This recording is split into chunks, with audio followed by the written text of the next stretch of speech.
This is the End Evil podcast, where we speak raw truth. The aim is to impress you about the value of your time on this planet, to shine a light on the most important truth that has been obscured for too long, to give you the information and knowledge necessary to make true change, to move human experience away from suffering and grief and towards love and joy. Let's begin to work towards the end of all evil. Every week, we dig into natural law, trauma programming, and the mechanisms of societal control. We replace ignorance with knowledge, fear with courage, and apathy with action. As Jeremy Locke said, evil is the destruction of freedom. Go to endevil.life.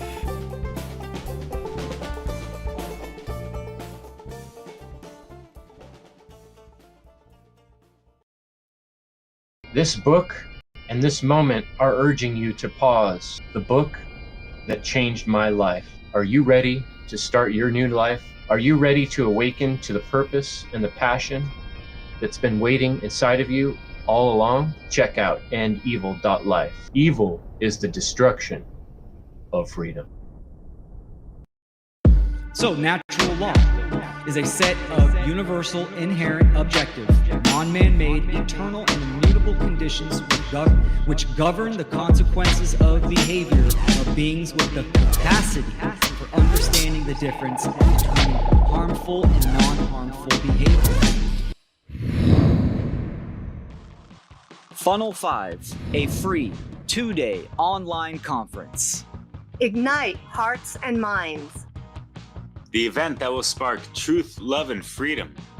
February 21st and 22nd, 2026.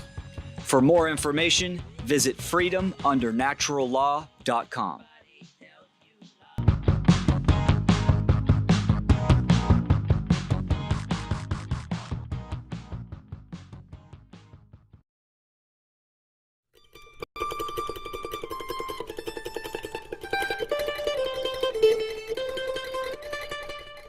Hello, my name's Chris Jansen. Welcome to the Freedom Under Natural Law Conference. Number 2, The Convergence. My website is endevil.life, and you can also find me on the onegreatworknetwork.com. Very glad, honored, and proud to be here speaking before you today, and I really want to thank you for taking the time to check out what I have to say today. I did a presentation last year in the Freedom Under Natural Law Conference, the first one, and it was called The Ultimate Connection.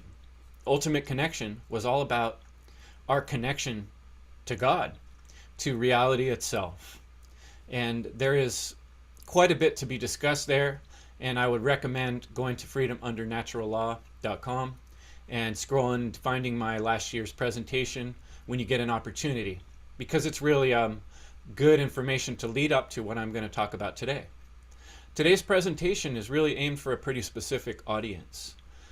I really am reaching out to folks who have already looked into the topics of natural law and freedom and truth. People that have already kind of gone through the experience of making these major realizations about the world and the occulted secrets and this generational mafia that's kind of taken over the world in terms of the New World Order. If these ideas sound outrageous to you, this presentation really isn't directed at you, although I think there's something to be gained from what I have to say here for everyone. But I just wanted to say up front that the most people that I've come to recognize that have come to check out my podcast and my work on endevil.life have been folks who have already kind of been introduced to the work of Mark Passio and the whatonearthishappening.com website and podcast. And I really want to give credit to Mark Passio and his work. It's been the major influence that inspired me to do this stuff that I'm doing now. And his invitation that brought me onto the onegreatworknetwork.com was a huge inspiration and motivation for me to keep trying to reach out to others and learn to get better at helping to talk about these subjects. So as I've come to to recognize the problems in the world, and you and I have all seen the amazing and wild things that have happened since 2020. I think that have been so extreme.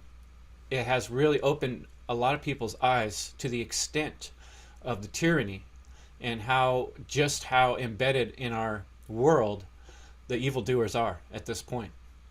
And so real quick, my definition of evil, I'm talking about basically people stealing from one another. And stealing can take many forms. Lying, murdering, and I'm using that term, stealing, just like Mark Passio does, because it makes a lot of sense to me. And all these amount to what we're experiencing in the world right now is slavery. It's humans controlling the choice and rights of other human beings. And for many people in the mainstream, many people I even speak to, the word slavery comes across as too harsh. But for those of us that have really looked deeply into these problems in the world, we recognize that that word is actually quite appropriate. So if you're someone who's still struggling with this idea that, hey, we're free, we're in America, we have all these wonderful things, I want to let you know that I do appreciate the many things I have and the comforts. I'm sitting at a nice chair right now. I have the opportunity to spend the time to create a presentation for you, and that there is quite a bit of luxury of freedom that many people in the world do not experience. That being said, the problem of slavery continues, and I suspect, based on the trajectory we're on, if we don't change the way we're doing things and increase our understanding of objective morality and help others to understand natural law consequences, we're all in for a future that really we don't want to see. And many of us whose eyes have been awakened in 2020 and since see now just how bad this problem is. And that is motivation to change and do something about it. So this presentation is really after I've been thinking a lot about these problems and doing podcasting and coming to the realization that I need to come up with an even better tactic, and I need to find a way to give people information, motivation, and inspiration to move forward on actually making the changes we need to see in the world, so that our children don't wind up basically in like the Matrix, where you're born inside of a computer's control. And I feel like we're getting that way with the digital tracking of everyone, the censorship, and the lockdown type of maneuvers, and the furthering of the limiting of our basic rights. So let's move on to the slides, and please understand as I come through this today, my hope is to encourage you, to motivate you, and to inspire you. If I'm bringing up something that seems negative or difficult, it's only so that we can understand these obstacles and then get beyond them, not linger and get stuck on them. So what I'm here to talk about today is humanity's most powerful weapon. I think we have a very powerful weapon that hasn't been employed, and we have the potential to employ that. So I'm going to start with the first section. I also sectioned off this presentation into 3 sections based on the theme of this conference, which is a trivium style way of thinking, is to discuss first in the beginning the ideas, the problems, and then in the second section we're going to focus in on the issues in that problem, and what are the sides and what are the arguments that we see in dealing with this problem.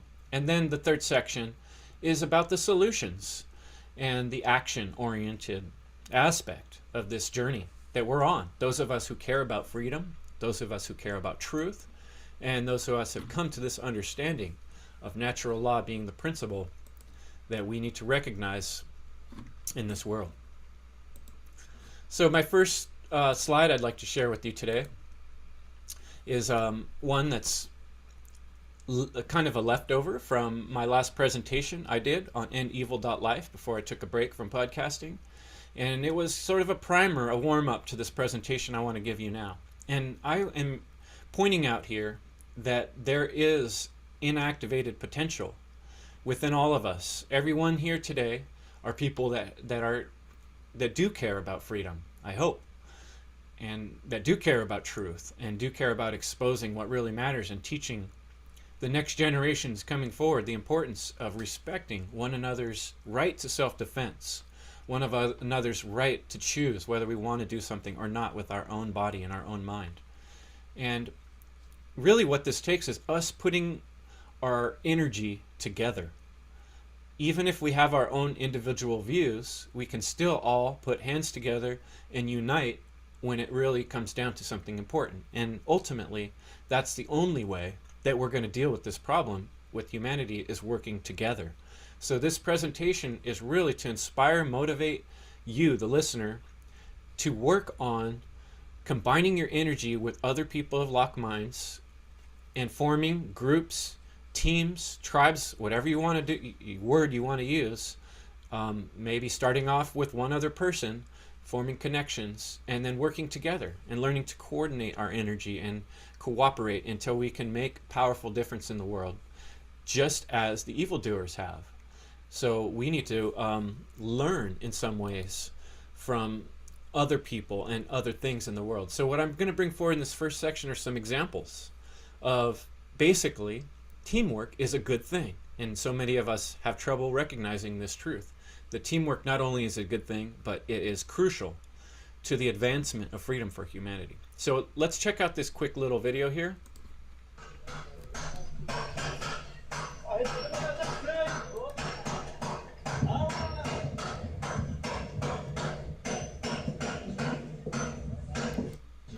So we see here these guys working together on a project. Each of them are individuals. They're each carrying their own tool.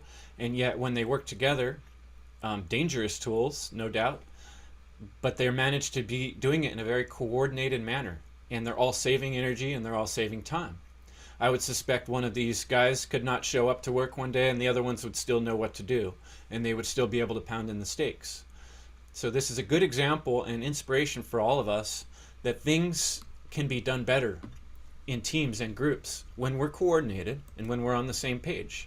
There is great power in working together, and teamwork is not a bad word. In society, I think often teamwork is hard to be seen as a good thing because it's so often used in such a way where authority takes abuse of people. And this dynamic makes teamwork seem like it doesn't work. However, when we all put our minds, hearts, and souls in the same place, we don't want to become collectives. We don't want to become a society that just does what we're told, but we do want to work together for a desired outcome, as we saw with the gentleman with the hammers pounding in the stake.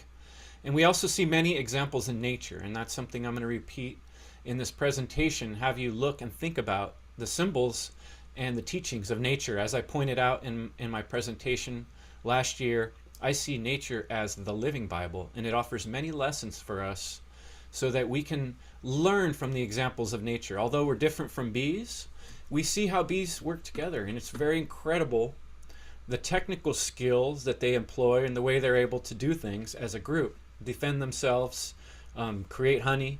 Without bees, would we be able to have harvests of our food? We are already working together with the plant world and the animal world. We can't help it. It's the only way we do anything. And that's part of what I always like to symbolize with my tree of life symbol that I use on the end evil symbol, that we're interconnected with everybody and everything around us. That being said, there's been a purposeful division in the world. And what I like to call this is that we're like lost tribes. You and I and most of the people we knew, if we look back at our history of our families, we come from different places, different groups, different nationalities, different backgrounds, and we're all sort of shoved together, which, they call it the mixing pot. When I was young, I've heard it described as a mixed salad of all these different, which seems great in some ways, but the other side of it is that we're lacking a cohesive structure of our shared ideals and goals. And when you think about like a tribe, for instance, people are sharing information over generations, and we're lacking this information. And what is done is we'd scattered us in all different parts of the world. Many of our fathers, mothers, grandparents come from different places in the world, and we're all kind of a hodgepodge mixed up. Now we need to recognize that although there are some good aspects of that, the bad aspect is that we're not able to retain a lot of information and knowledge and support from a community, as you might see in a tribe, where people are living close together and they rely on one another, and they learn that the importance of relying on one another. So being that we're these lost tribes, we find ourselves very scattered and fractured and compartmentalized. And you can see this in many aspects of our society. We can see it in the traffic jams. We can see it in the housing tracts that are packed in close together. We can see it in office cubicles. We're very used to this lifestyle where we each drive around in our own little individual car, and we each go in our little individual house, and it has a zombifying effect. And there are some good things. We all want to respect our individuality, which is important, and people get to make their own choices is the idea, right? However, this compartmentalized lifestyle we live actually does the opposite of bringing us together. I've had the experience of living in both a city environment and a more suburban or a more country environment. And what I found is the more you get people packed in tight, the less they communicate with each other for the most part, and the more they learn to ignore one another and ignore one another's needs. And so we start outsourcing responsibility.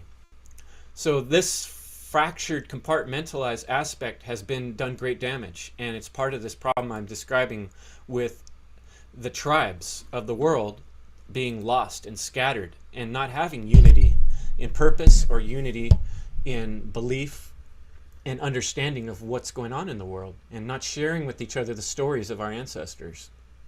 So we've had to, very late in life, many of us come to these major recognitions and realizations about the problems in the world. One of the biggest problems in the world is that there's entrenched power. You know, when you look at something like one of these castles, you can imagine how long it takes to build something like this, how much money and energy and time it takes to make something like this. And historically, we know there have been kingdoms and kings and legacies and people who have controlled the power in certain areas for a very long time. The longer you control power in a certain area, the more knowledge, history, you could say they've saved up books, information, and in many cases that information and knowledge has been sequestered away, hidden. You know, like you can imagine in the top level of this castle, they have their secret library, and that information isn't generally available to all. It may be just within the family that owns this particular, and I don't know where, I just got this particular picture of a castle online because it looked cool, but what it represents is this idea that much of our power is hard for us to really grab a hold of and use because it's been hidden from us. And we've had to come to recognition of the actuality of the situation in the world much later in life. I didn't realize until I was 40 some of these problems. So there's this thing of accumulated knowledge that happens over generations. And this is something that's hard for folks to understand when we talk about the New World Order, the people in power, the great conspiracy, we could call it. Many people have trouble with this idea that, oh, there's this one kind of mafia or bad guy who's in charge of the whole world. That can't be the case, right? But what can be the case is that there are entrenched families, dynasties over many, many generations that have accumulated knowledge and kept that knowledge to themselves, and they're using it against us as a power differential. And we can see that in history, when you look at many awesome structures, pyramids and such, that there was great knowledge and technological power in way back in history, some of which we still do not know how to access. And so it's very evident that this is the case, that there has been great knowledge and power in ancient times and in history that has been hidden or lost. Libraries that have been destroyed. And every time one group has defeated another group, they take with them the knowledge, and often it doesn't pass on to the next generation. So all this is just to say that we have a lot of work to do in terms of coming to the realization of the lost knowledge and power that people may once have had, or maybe coming to this knowledge and power for the first time as humanity. And we have a golden opportunity right now, because we do have this opportunity to come to realizations and share information that we've come to realize with others. And it's very important, because now is the time of like the great Pandora's box of information is all out in the world, and people are being fooled with all kinds of tricky false information. So what we need to do is get at the things that are most crucial, and this is where I come to principles and the importance of understanding morality and what's right and what's wrong. So we're at a huge disadvantage as people in this world who are divided, and we don't have that extra power and accumulation of knowledge and tools that many folks in the world have gathered. So what does that mean for us? Should we give up and get depressed, or do we use that as motivation to move forward and do better? And that's kind of where I'm going with this, is that what we do have the opportunity to do now, is to begin rebuilding our tribes, our lost tribes, and take these sections of society that are fragmented and disjointed and begin to integrate ourselves together. And the important aspect of this is that we have to take the responsibility for these connections and for solving these problems in our local communities, rather than having the expectation that government or social services are going to do those things for us. Because as long as we keep relying on those services, then we cannot rebuild our power. Our generational power will only be built with our willpower and our desire to want to live with one another and to want to share goods and to be willing to make certain sacrifices on that path, which is the difficult part of this whole process, is that none of this is going to come easy. However, to make it a lot easier, what we do is we work together. And what we're really lucky in this world is the great intelligence has provided us with all these examples in nature, our living Bible, to show us how things can be done. And obviously we're much different than the bees, as I described before, and the geese or the birds. However, we can notice what they do and we can learn from their skills. And when we look at the geese, we can see how they have some pretty complex systems of organization. They're also very simple. When they fly together, they create a pattern in the sky, and that pattern has a lot of real world self-defense and self-preservation aspects to it. The geese, when they fly, they protect each other from wind shear. They take turns flying in the front, and that protects the bird behind them. They take turns taking that lead position so that none of the geese get too tired. When one geese falls behind or becomes injured, there's a system that people have observed where another goose drops off the pattern and goes and helps the one that falls. And they have a communication system where they honk, and it's speculated that honking is a way of encouraging and communicating with the rest of the group to keep the group moving and to keep the group on pace. I found, being a camp counselor many years ago, that starting a song and singing with the kids would help them work through the frustration and boredom of hiking and feeling tired. So one of the ways that we can really create strong unity is that we protect one another, and then we share our skills, and we learn to do things with other individual beings, just like the guys hammering the steak at the circus. We're all individuals. We all have our own responsibilities. We don't have to be a collectivist Borg, and we can still do amazing, great things together. And this is the trick that I think some people get stuck on, that things have to be all one way or the other, that we can't have teams and groups because there's going to be tyranny. Well, part of the way we eliminate that tyranny is by being strong as individuals, and we're going to get to that more in the last section. But for now, what I'm really trying to make the point in this first section here is actually what is a team effort, and why aren't more people voluntarily working together. We see it sometimes in churches and volunteer agencies and nonprofit agencies where people do come together and do things. And then we also see in society that teams perform the most complex tasks, whether it's a surgery, and I have the picture of the doctors here, or a team of carpenters building a house, or a team of accountants figuring out finances. We always use teams, and there's very few jobs that are just one person doing a thing.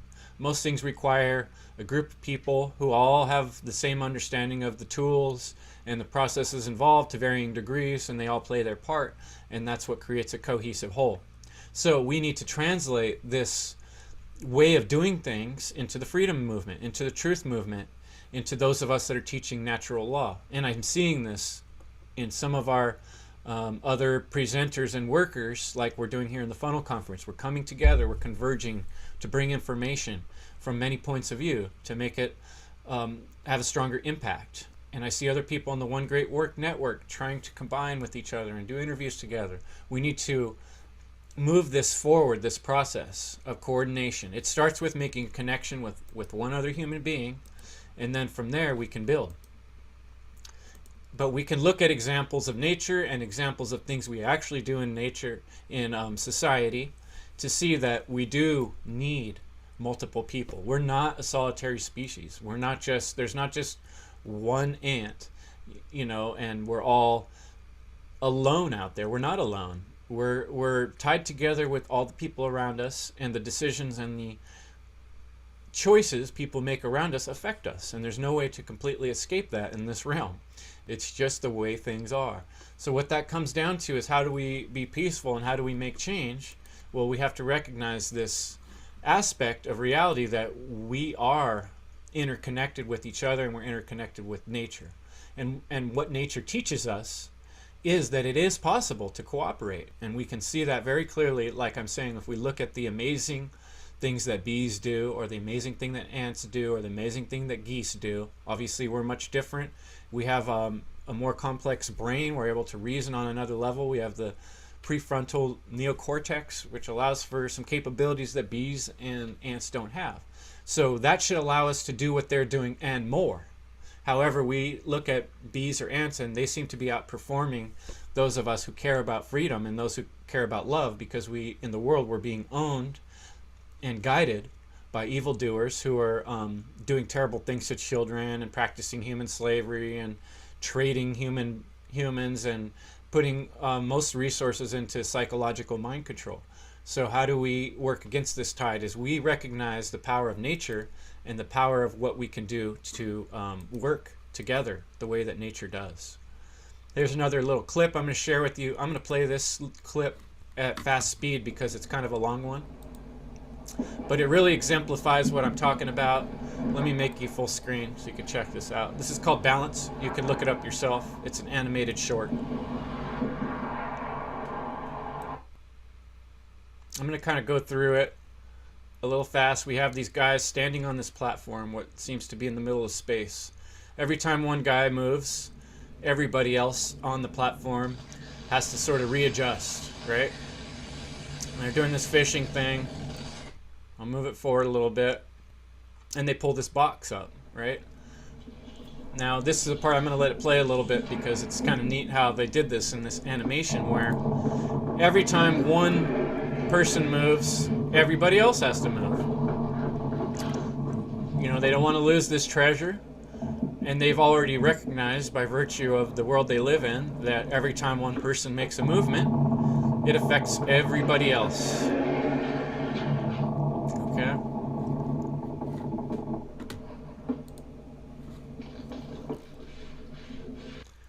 Here we go. Now we see as the one individual figures out this music box, plays music, it creates a stir. And the other people in the group want to experience that music, so they adjust the platform.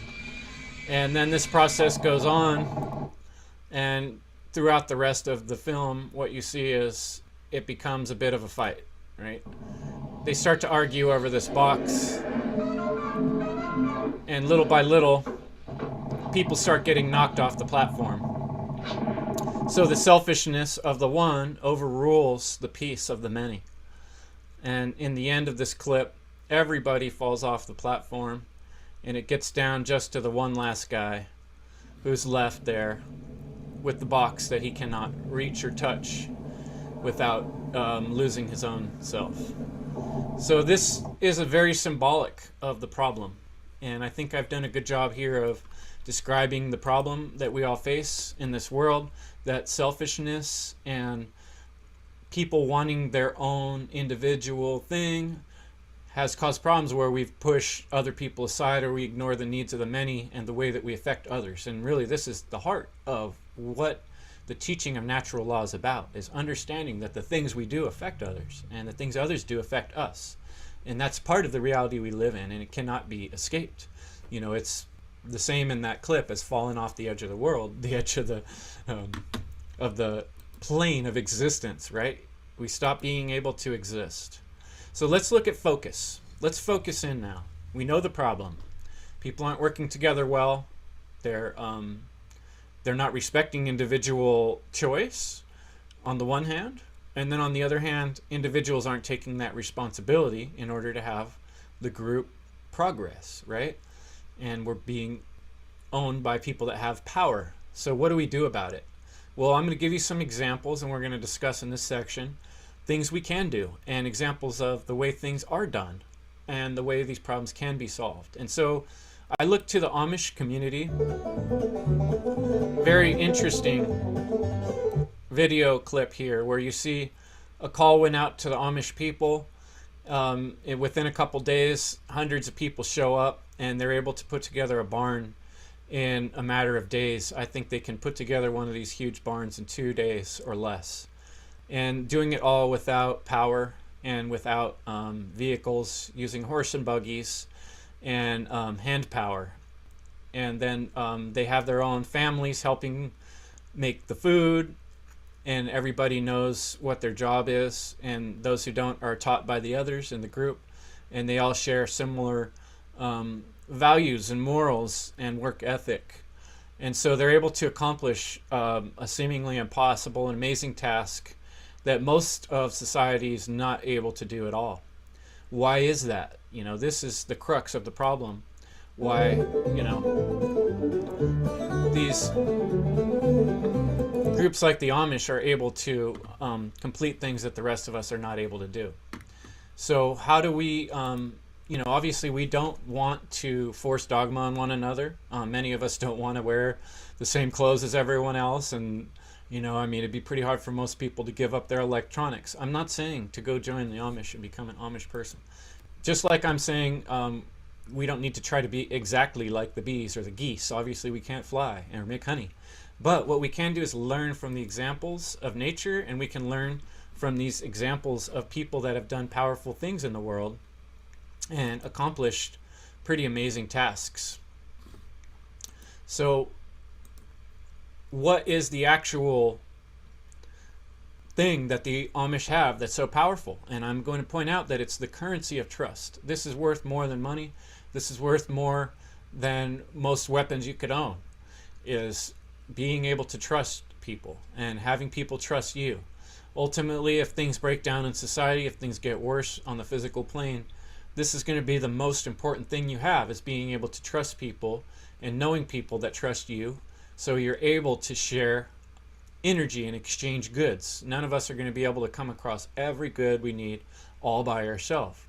Where very few people have that type of level of skill or preparedness. There may be a few, but for the most part, and if we want to make this change in the world we're describing, all the more reason why we need to develop trust with our fellow human beings.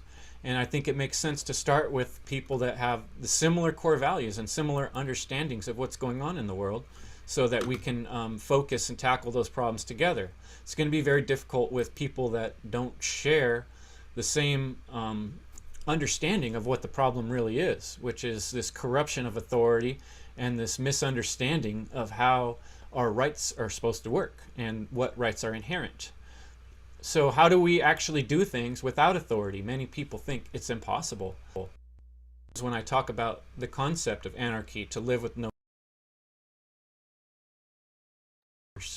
people say, oh, then we're going to be owned by all these gangs and we can't protect ourselves and we can't do anything. And you know, I'm going to go through a lot of those illusions and try to break them down. I'm doing more of that in an upcoming presentation called Shattering the Illusion, which is coming up later this month, put on by James Cordner and Joe Murray. And I'm really going to talk about those illusions that trick people into thinking it's not possible to work together. We're like these little ants trying to move this log. We have to communicate with each other. We have to make a connection with one other individual and start to come up with a plan. It's not always going to work the first time. It takes trial and error. That's why we need to get started and be inspired. If the ants can do it, if the bees can do it, if the geese can do it, we can put our complex brains to this task, and we can do it too. And we can do better. So I'm saying these things not to depress you and say it's impossible, but to say it is very possible. We need to get working on this. And it's really not a bad thing. It's not a scary thing. It's actually really fun to work together with other people. We look at people that work together for many years, like people that do productions together, and they get good at it. They're able to impromptu come up with the right line, you know, like I'm showing here, people that are doing acting, right? These actors of Hollywood have managed to mentally manipulate our whole society, and the people behind them engineering these shows and what's being said. We can do a similar thing in a more honest way as a truth community and a freedom community, is form groups where we put on productions and we help teach other people a better way to live. We help teach other people about the problems in the world and illuminate the problem and then illuminate the solution, and we work on them together. So a small group can change the minds of many people if they work together. And when we're having fun and doing it because we care, we're going to be a lot more effective at that. So don't be discouraged. Be excited about meeting other people and working together with other people and making these connections and forming these networks. It's really the only way to move forward.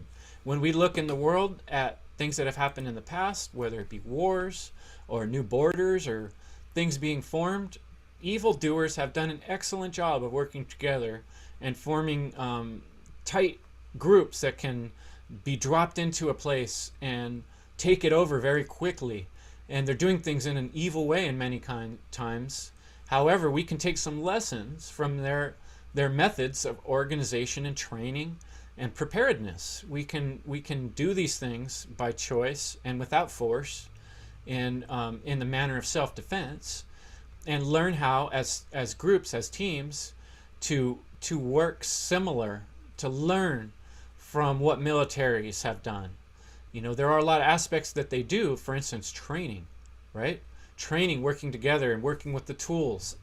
In some case, that's weapons, right? Some of our weapons in the truth community are our computers and our programs and our ability to interface with these things. We can do this in a similar way in terms of training one another and working strongly together without authority forcing us to do it, can't we? If we can't, then we're lost. Then these teams of evildoers are going to be able to defeat us because they're just going to be better at it, because they know how to work as a team. And we can do that same thing, but better. And so this is inspiration. We can take lessons from the systems of organization that exist in the world now and reinvent them in our processes in a way that's showing how to do it right, right? What are the actual mechanics of how to do that? Well, part of what holds us back is we know that there's some people that are lazy. We live in a world where many people have been indoctrinated and trained that it's okay to let other people control our choices. And some people hang back and they don't know how to be part of a group. Well, that's why we need to start working on it and training each other and teaching each other and working on things together until we get better at it and working through those struggles. So that's really the huge emphasis of this whole presentation, is to encourage you to reach out to other people. And then we're going to get into soon the discernment that goes in that process. But the point being, you look at ants, they're mind-blowing. They will take over your whole kitchen if you like.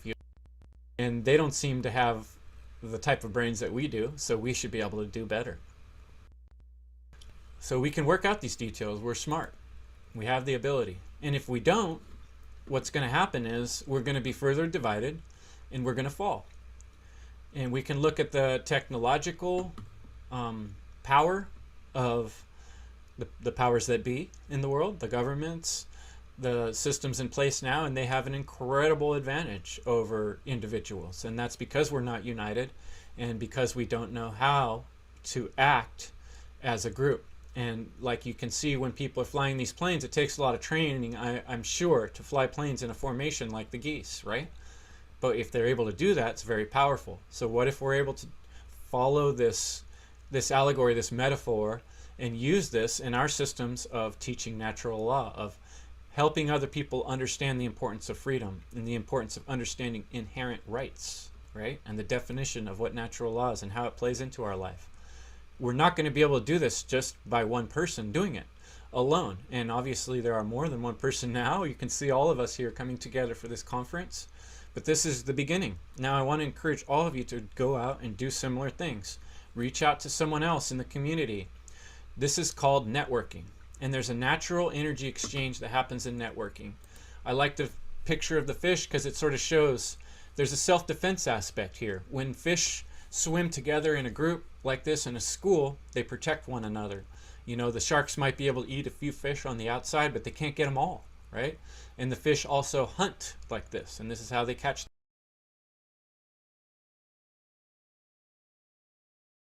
team. There's their individual minds able to work as a cohesive group, a cohesive team, using their instinctual ability. So we can take examples from this. We can learn from this. Each individual is necessary and crucial. We need all the people we can get. So we need to think a lot about the natural energy exchange that occurs between us and other people. And I'm turning a little bit of a corner here in this presentation because I want to start talking about this energy exchange. Anytime you have a conversation with another human being, anytime you have an interaction with another human being, there's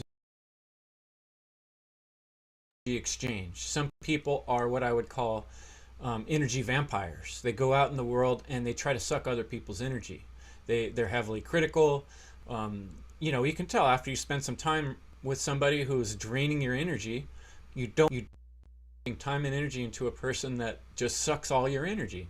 So it's important who we choose to spend our time with and to be discerning about who we network with, right? If we're not getting back good vibes from someone and they're taking our energy and not giving it back and expecting us to do all the work and they're not willing to help, then there's somebody who's not providing that natural energy exchange. Maybe they don't have the ability, maybe they don't have the strength.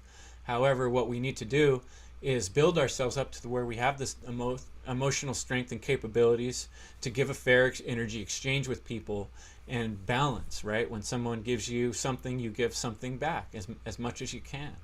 And that's a responsibility and the goal of all people that want to be part of this greater movement to make the world a better place, to make a better future for all of us.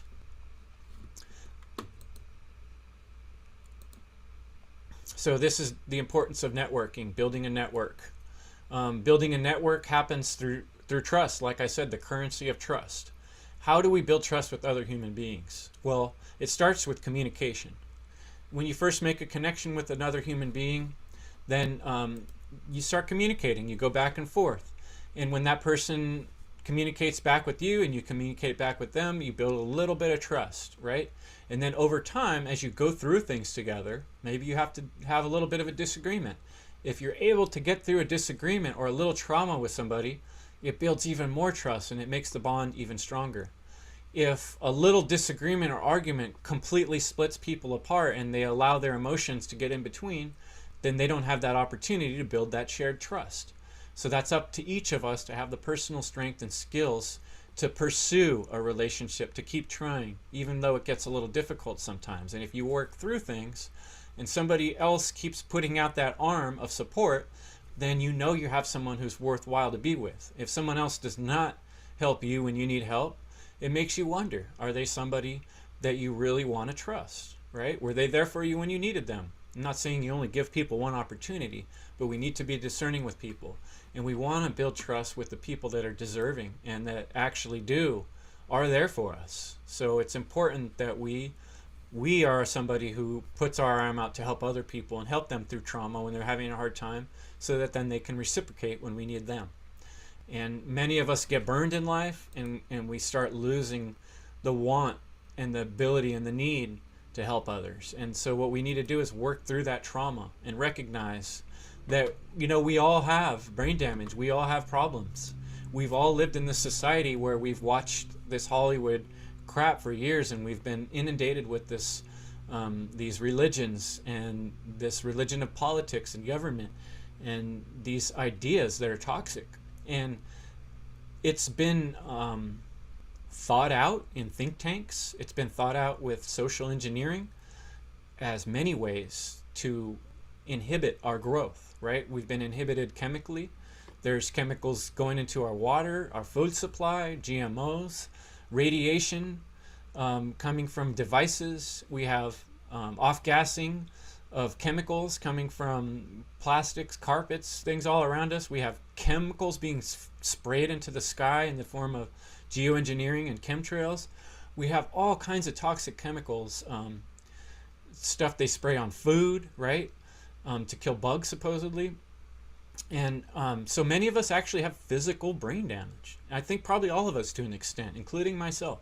We have to work through these problems. So this is kind of like understanding where people are coming from, why they're hard to get along with. Part of it is having empathy for other people. They're damaged, they're screwed up, they've been through a lot of trauma. We all are, because we've all been in the system of indoctrination, slavery, and tyranny. So don't expect people to be perfect. None of us are. We have to give each other some tolerance, right? And that's part of this process of being patient. Patient is part of being a loving person. And part of caring is being patient with people. Now, the other side of this is understanding that not all people are we going to be able to work with. Some people are screwed up beyond what we can do, right? And we have to recognize our own capabilities. So when we look, what I've created here is the moral relativism spectrum. And I also call this the psychoscale. Now, what I did was create this in sort of a silly way, so I don't have to necessarily offend anyone. You can choose to familiarize yourself with any of these characters. It's up to you. And some of them are going to remind you of people you know. But if you look on the green side of the moral relativism spectrum of the psychoscale, what you see is Eeyore and Rabbit and Owl and Pooh and Piglet and Tigger. These are characters that represent different personality types. And I'm not saying that any of these personality types are worse or better than the other. I just sort of sprinkled them around on the green side of the spectrum. Eeyore, actually, the depressed guy. I've known depressed people, or they're kind of on the downside of life, that are the hardest workers and the most sincere, loving, empathetic people. It does not make a person bad. Rabbit sometimes has a hard time getting along with Tigger because they have very different personalities. Yet all these characters are very caring. They all care about each other. Neither of them want to steal from one another or enslave one another. So these are the type of people we can work with. We need to recognize their different personalities, and that sometimes personalities are going to clash, and that we can work through these things. We can work through these people that understand morality, basically, that aren't out to hurt one another, that are not okay with justifying bad behavior. But when you start to get to the other side of the spectrum, we start to see people like this Gaston character, what we tend to call as people that are completely egotistical, that are caught up in their own self. I think they're so great, they think their shit doesn't stink, right? These people become so egotistical that they start to justify their egotistical behavior. Narcissist. Narcissists are kind of like starting to get out of the good spectrum of people that are morally in the right place, because a narcissist will justify bad behavior. I did that because you weren't acting right. They'll blame their bad behavior on something you did, which is not taking responsibility for your own emotions. So when you start getting into these people, or like the next one I got here is the zombie character, right, from Plants and Zombies, that represents people that are kind of go along to get along. And that's kind of not a good way to be, because they will be the first ones to compromise their morals when it doesn't work out for them. So when you start to see indications of this type of behavior from people, you recognize, well, that's kind of on the wrong side of moral relativism and the psychoscale. They're starting to become psychopathic, And obviously it's a scale. It can be far worse. You think of Daffy Duck. I don't know if he belongs that far over, but he was always a character who was in it for himself, and, not always trying to do what's best for the community. And so, you got to be careful with people when they start to behave and share these aspects of themselves that come from mostly trauma and being hurt. They're going to justify crappy behavior. Darth Vader, now you're getting into the real psychopaths, right? The sociopaths, right? Maybe Luke Skywalker was finally able to convince his father that, you know, he was doing the wrong thing and he'd finally win against the emperor. So maybe he wasn't completely on the psycho end scale because there was some bringing him back. But he's pretty far down that scale, right? Doing a lot of evil things, hurting a lot of people, and justifying it. So there's all levels. You know, when you get into like the Sauron and the Emperor, you know, there's really no saving these people at this point. They probably have to get eliminated from this earth in some way or another. I think it's good to keep our hearts open to people and to always hope the best for people and always provide that door for people who earn it and deserve it. But why waste our time when we're working on a project to try to teach freedom of trying to do a project with someone who has a Darth Vader personality? They're going to keep destroying the project, or a narcissist or a zombie, right? They're going to keep making choices that are best going to work out for them. And when you start noticing that in people, it becomes obvious and clear that they're not on the right side of the spectrum. They're still justifying bad behavior. So this is about us developing our discernment in seeing people for what they are, and recognizing that it's one thing to try to reach out to people when you have extra energy and time and money and trying to help people. That's great. But when we're trying to get a project done, and we're trying to create a presentation or a documentary to help teach people about truth or natural law or freedom, we need to be working with people that are on the good side of the scale, that understand morality, that understand objective morality, that the things we do matter, that aren't justifying bad behavior.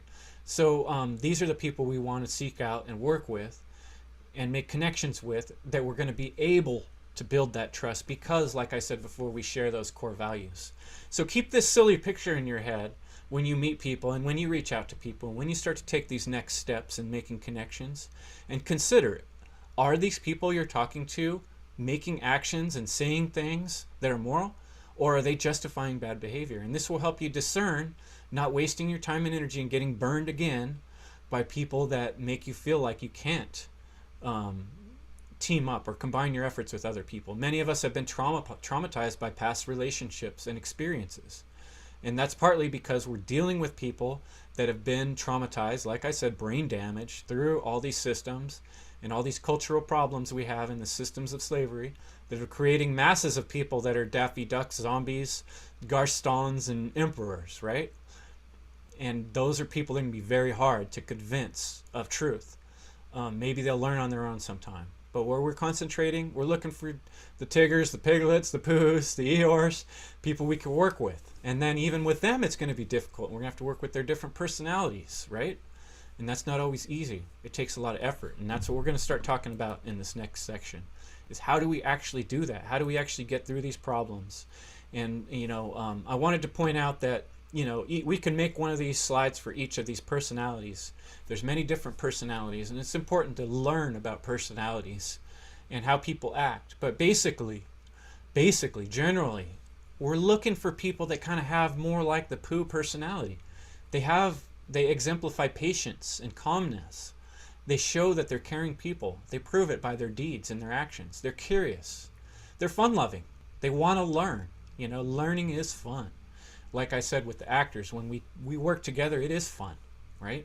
It's not fun when you have to work with someone who's vengeful, wants to get you back, or who's spiteful because you got something they didn't, who's angry at you and won't forgive you even though you apologize, right? It's not bad to be angry. Anger is a natural emotion. But if you're merciless, you know, if you're violent, and you're not a good person in that moment when you're doing those not good things. And if you see people consistently making those choices in their life, they're not the people that you want to team up with and combine your efforts with. They're the people you want to avoid for the most part. In this process of becoming truth speakers in the world and working towards this change, whether it be maybe you're writing a book together and ghostwriting it with another person, you need to spend your time making sure that the person you're working with is on the same page and is not a psycho. And that takes some time and energy. Get together with somebody, have a meal with them, discuss things with them, make sure they're on the same page, form a group. Mastermind group is a good opportunity to meet other people and see where they're all about. Create a weekly meeting. You can create a Facebook group. You know, there's all kinds of social media groups that allow this opportunity to meet people and to take some time to see what they're all about before you get in too deep and find out that you're actually working with Sauron. You know, you're maybe working with the enemy. And people are so often worried or concerned about controlled opposition, people working within our movements that are actually from the evil side. That's true. They're going to be out there. But if you use this discernment method, you'll be able to spot them very quickly. And they won't be able to corrupt you because you know what's right, right? And that's really what it's all about. Each of us has to be trained to have the skill, the willpower, and the intelligence to move forward in this battle. So it's a personal journey. And I like this slide because one of my favorite movies is The Princess Bride. And the man in black, the Dread Pirate Roberts, is here you see with the sword fighting the Spaniard. He had to defeat the Spaniard. He had to defeat Andre the Giant, the mighty giant, and he had to defeat the intelligent leader of this little gang that was holding the princess. And to me, it's a really good symbol because it's a three-pronged thing. Like, we have to have the mental aptitude, the spiritual aptitude, and the physical aptitude to move forward in this game. And that really requires a lot of motivation on each of us part to keep working on ourselves, to build up our skills, our internet skills, our communication skills, dealing with our own traumas, to build up our willpower and our initiative to move forward, even though it seems impossible, even though it seems like we're outnumbered and outgunned, like I said, in the technology of our enemies, the tyranny.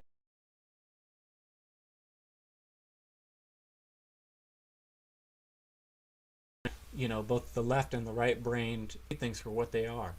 So we each need to build ourselves up into this hero, like the Dread Pirate Roberts, who was able to save the princess. And then we're able to work as a team when each of us shows up with the training, the skill, the willpower, and the intelligence. We'll all be great team members and group members when we work on ourselves and build ourselves up to that point where we're a strong warrior. And so that's the goal. It's not I'm not trying to say he had to climb the cliffs of insanity to get there, right? That's the situation we're in. We're on the cliffs of insanity. So we need to climb hand over hand, step over step, block by block until we're able to reach the top. And the princess symbolizes our freedom or the future of humanity. So I took this picture. I think it was a picture that showed people on a boat passing a bucket along, and it reminds me of an experience I had in Mexico building a house where we did it like bucket brigade style. Trucks showed up and a bunch of bricks were unloaded, blocks to build a house, blocks, and we handed them across one person to another, with 30 people moving hundreds and hundreds of blocks in a very short time. It was so amazing to see. And this is how people used to put out fires, right? The bucket brigade. It's very possible. And what it does is symbolize that once we do get on the same page with other people, we make those connections with people, we begin to communicate, we get past the communication, we get good at the communication, then we can coordinate and cooperate with other people. And once we start doing that, things get so much easier. It's just like the bucket brigade. We just hand things along. Who's good at video processing? You do the video processing. Who's good at finding pictures? You do the picture finding. When everybody's doing what they're good at and they love, we can just hand a project along and we can all knock it out and get it done. So be inspired. It's not impossible. We see it in lots of things. We just have to do it, one bucket at a time. Okay, this last section is called action. Okay, so we're well acquainted with this problem, right? And we understand the importance of working together, and that somehow or another it's a crucial aspect to moving things forward. In terms of the world dynamic changing and humans not going further into the direction of slavery and authoritarianism and tyranny, that means that the masses of people have to realize that that's not the way they want things and work towards a better future. That's going to require the masses of people, because right now the power is in the hands of the few. We've all studied this dynamic. So what are the actions we're going to actually take? Day to day, tomorrow, the next day, the day after. That's where I really wanted to concentrate on this presentation, and this last section is really for you to take home these ideas, to sleep on them, to think about them, and integrate them into your thinking and your day-to-day life so that you can make these connections with other people, begin to coordinate and cooperate, because we need you. We need every one of you. Anyone watching this, we need you. This is not going to work with just a few people making presentations online. We need a lot of people whether it's presentations, whether it's like just like we have in Funl. There's some people that dance, there's some people that sing, there's some people that write, there's some people that make art, visual art. We need all of you, and yet none of you can do it all by yourself. Many of you are lacking certain skills. That's why we have to come together, right, and share our skills and share what we have. Here's another quick clip I'm going to share with you. At any rate, it seems I've lost my religion. I put no stock in religion. By the word religion, I've seen the lunacy of fanatics of every denomination be called the will of God. Holiness is in right action and courage on behalf of those who cannot defend themselves. And goodness. What God desires is here and here. And what you decide to do every day, you will be a good man. Or not. So, what he says is that every day, every moment, the actual decision of being a good person or not is up to you and what you do. And it's about your heart and your mind. And I think this is a really important point. Many people get caught up in the traps of religion and symbols and ideology, but really it's about every moment and what you do and where your heart is and where your mind is and the actions that you actually take. And besides that, it's all just the past and the future and a bunch of ideas. So really what it breaks down to for most of us in practical terms is doing that inner work within the self and having our heart and our mind aligned and knowing what's right in every moment. And that gets really confusing when we're emotional, when we lose control of our emotions, when we lose control of the self, right? Now it's one thing to be angry because we know we're in the right and someone has harmed us. That's different. We don't lose our compass of morality. However, for many of us, I think my worst moments are sometimes when I get a little worn down, when I haven't been maintaining my health as good as I should have, or allow myself to get worked up in some emotional trauma from my past of my life. As we work through these things and we're honest with ourselves, we recognize that our emotions are ours and not anybody else. It's not somebody else's fault you're upset in most cases. And of course, when someone wrongs you, there's good reason to be upset, and to practice self-defense. However, for the most part, your emotions are completely yours to deal with. How you react to a thing is completely up to you, and that is your responsibility.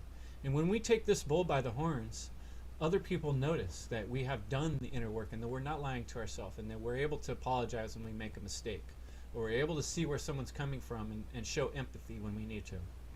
And then we're also able to use the self-defense principle and not let people tread on us when we understand our emotions. So this is like the big part of the work here is getting hold of our emotions and understanding what's going on with them and why we're having the reactions that we are. Okay, so what is your big obstacle? What's holding you back? I would like each of you to spend some time, just take a few days and just let that big rock question loom in your mind for a minute. What is your big obstacle? What's holding you back from doing the things we're talking about? From connecting with other freedom-minded individuals, from going out into your community and finding people, right? Whether that's making advertisements, whether that's getting on social media, whether that's standing on a corner with a sign somewhere. Whatever you got to do, there's a way to do it. And there are things that are holding you back right now from doing that. And as soon as we are able to point out exactly what those things are and point at them and look at them square in the face, it's going to be pretty hard to get around them. This picture shows the kid holding the rock as if he's holding up that rock, when the truth is it's a supposed picture. All he has to do is move to the side, right? And that rock's not going to fall, but in theory, some of our big obstacles will move themselves if we get out of their way. Many of them are things we've created in our own mind, obstinate thoughts. They seem like immovable objects. When we face reality, we actually have to be very honest with ourselves, like I talked about in the last slide. We can maintain hope by recognizing that our biggest obstacle is something that we've created in our own mind. And the actual solutions are little steps we take. And many of those little steps are recognizing that a lot of the things, like I've said, in the world that have caused us damage, that have psychologically damaged us, can now become our traits that make us like superheroes. I like to use Spider-Man. Spider-Man got bit by the radioactive spider, right? And he became a superhero who has radioactive spider strength. Well, that's kind of like symbolic of the traumas we get in the world when we get damaged. It's hard for us to do things. We can go into our shell, we can get wounded, we can get frustrated. But opposition can be something that inspires us to do better, or it can be something that weakens us. So what I challenge you to do is look at your past traumas, look at the things that are holding you back, and turn them around into your strengths and become a superhero, because you can look at your trauma and now you can actually help other people with that trauma, getting around it, as soon as you're able to look at it square in the face and deal with it. How do you do that? How do you deal with your big life problems? Well, one aspect of dealing with these things is recognizing that there's unresolved trauma cycles, cyclical cycles in our life where the same things keep coming back and back. This is kind of part of the reality of the existence we're living in that sort of exemplifies natural law. If you don't deal with a problem or solve a problem, it keeps coming back in a different way. And it's the same thing as Lucy pulling the football away from Charlie Brown. We do it to ourselves in our own minds, in our own daily lives. We keep falling for the same tricks, right? We've all experienced this. How do we get out of this cycle? How do we get out of the unresolved trauma cycles? A lot of us have terrible things that happen in our childhood that we're still dealing with. And what's happening is we're still telling ourselves stories in our head about why we act a certain way.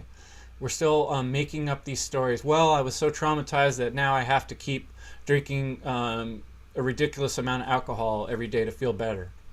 You know, that's a story someone's telling themselves to try to justify their behavior, which is like holding you back from doing the thing you're doing. Like I'm saying, an obstinate, we have addiction problems. We have mental hang-ups. And the way we start to see these is to look at our own story. Look at the story you're telling yourself in your head. The only thing that really exists is the reality of the moment you're in. Am I okay right now? Is my body okay right now? Is there anything that's actually damaging me right now? All those other thoughts of the past and the future are made up, and they're not real. The only thing that's real is the moment you're in right now, and everything else is a story. And when you come to recognize that, you're able to be a lot more you're doing in life and the choices you're making. So recognize your own stories and your own tales you're telling, and you can actually start changing those stories and telling better stories, right?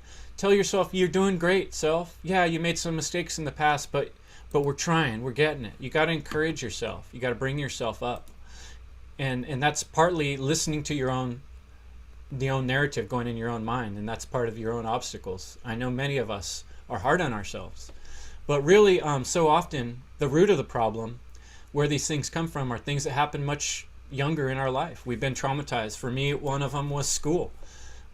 Being cut down by people who were acting like they knew more than I did, and like they were my authority. It left a mark, and I spent many years of kind of self-doubt and low confidence because of some of the ways I was treated as a child. But now that I'm getting to the root of the problem, I realize it's up to me to become confident, and part of that process for me is becoming a podcaster and a presenter, and not being afraid to speak out and not caring what people think if they disagree with me, even though I'm saying things that are very extremely different from what the mainstream are saying.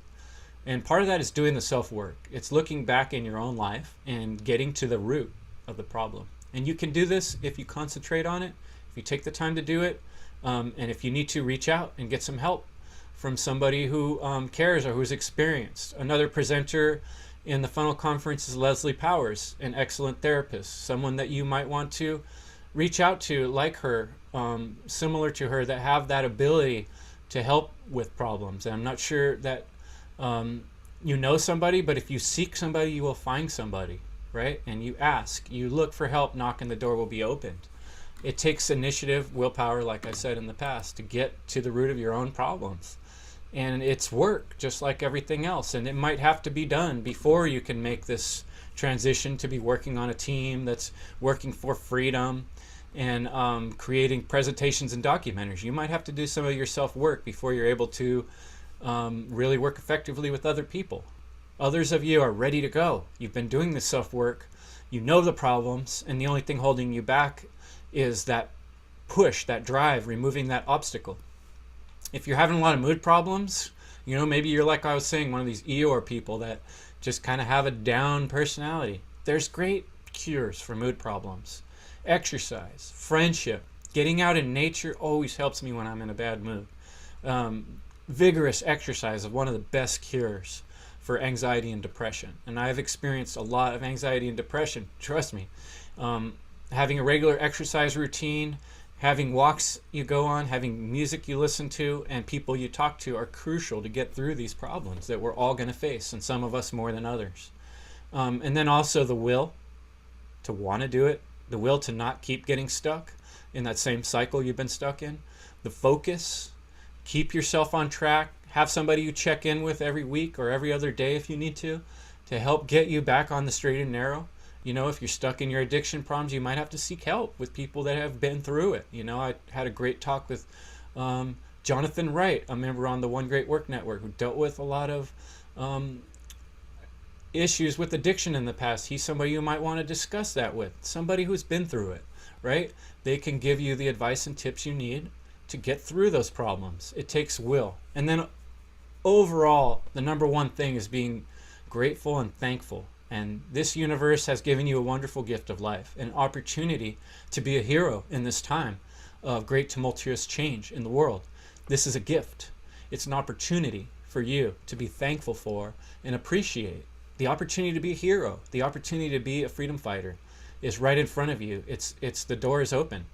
And I'm grateful to be here speaking to you today. Grateful that those of you who have made it this far and are listening, and I hope you're inspired to not give up easy. And really, that's what it comes down to. Each of us do have to carry our own weight. We have to do our own personal work. But that being said, when we've done that, we have a little extra to give, and we can help someone else out.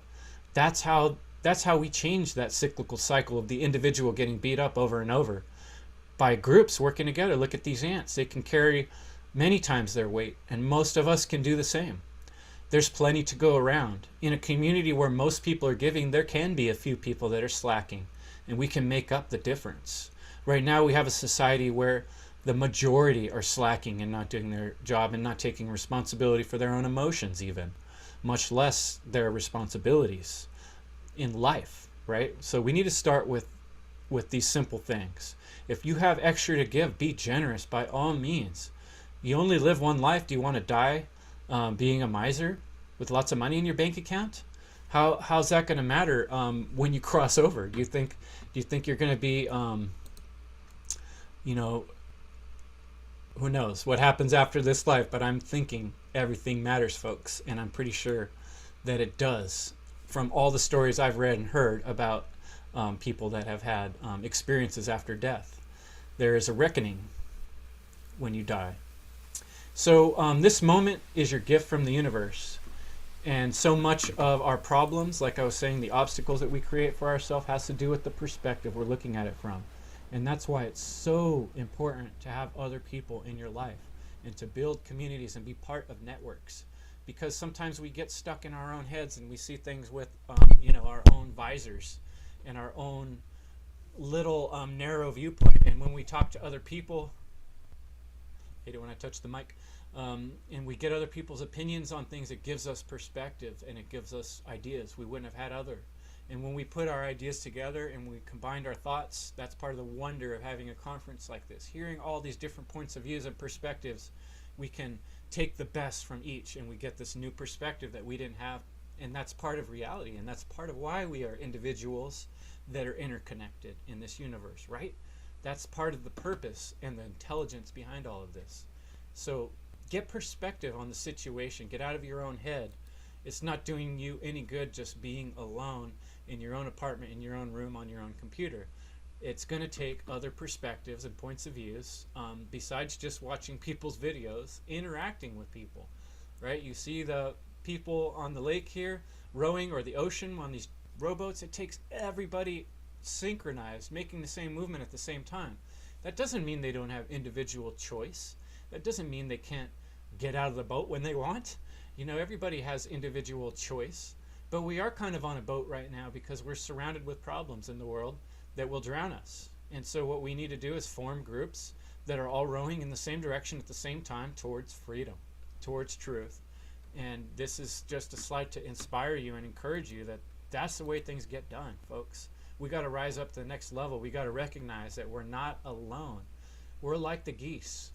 We're birds of a flock. There are many, many humans on this earth, and we're all connected into each other. So if you don't have a good friend, that's something you can cultivate and work on and grow. And you're going to need it, especially in the coming times where it's likely that things are going to get more difficult in the physical realm. So we can strengthen ourselves so we can survive. You know, it's really about survival. We have to do this to survive, is to form cohesive groups and to form networks and to form tribes, whatever it takes, so that we can rely on one another, people that we trust that understand morality. So it's a reciprocal type relationship. We help others so they can help us, so they can help all of us, right? And that doesn't mean we're collectivists. That doesn't mean that we're owned by others. We can all have our individual choice and work together. And so like I talked about it, there's many tips and hints: reading, going for walks, repeating mantras, exercise, poetry, methods of expression of art, listening to music, breathing practices. I'm a big proponent of Wim Hof breathing and Wim Hof cold treatment. Yoga, like these are wonderful things. Studying, these things bring you energy. They give you energy to help out other people. And ultimately, I would recommend and encourage you to only get your downloads from the source. And what I mean by that is when you spend time in nature or within your own self, in meditation or in deep thought or in clear thought, clear sober thought, you get the best answers, right? It's gonna help to talk with other people and communicate, like I'm saying, but ultimately you have to be able to discriminate things from the inside.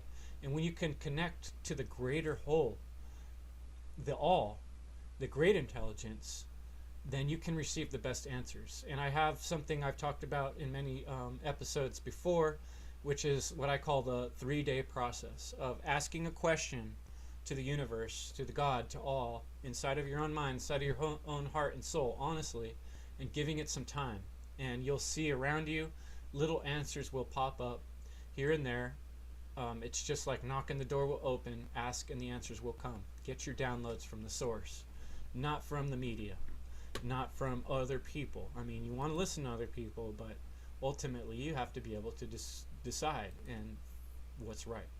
So ultimately, what is the most powerful weapon we have? What is the most powerful weapon? It is all these little weapons I have in the little pictures. Is it the tank? Is it the tools we use? Is it the knives? No. It's our connection to each other. It's the power of unity. If we're united in principle, and we're united on freedom, self-defense, and we never back down on those things, and the individual right to choose, and we are 100% united on those principles, first principles, we can't be defeated. And that is what it's going to take to change the dynamic in the world. And that is the ultimate weapon that we need to conquer evil. Thanks, folks, for listening to this presentation. I appreciate your time and energy, and thank you very much. If you would consider checking out andevil.life, and I have a contact Chris page. If you got any questions, you want to talk to me, hit me up on the email. Through with this conference, I'm going to be working with the folks who have signed up for the One Great Work Warriors email list on chrisjansen.com. You'll be hearing from me soon. Please be patient, folks who have already signed up. So that's part of my work, trying to build this community and trying to build a team of warriors who are doing the type of thing that we're doing here. Thank you, folks. Thank you so much. I appreciate it. And be motivated, be inspired, get out in the world, make a difference. It does matter. We're living through the most important time in history, and the time is now to make the change, folks.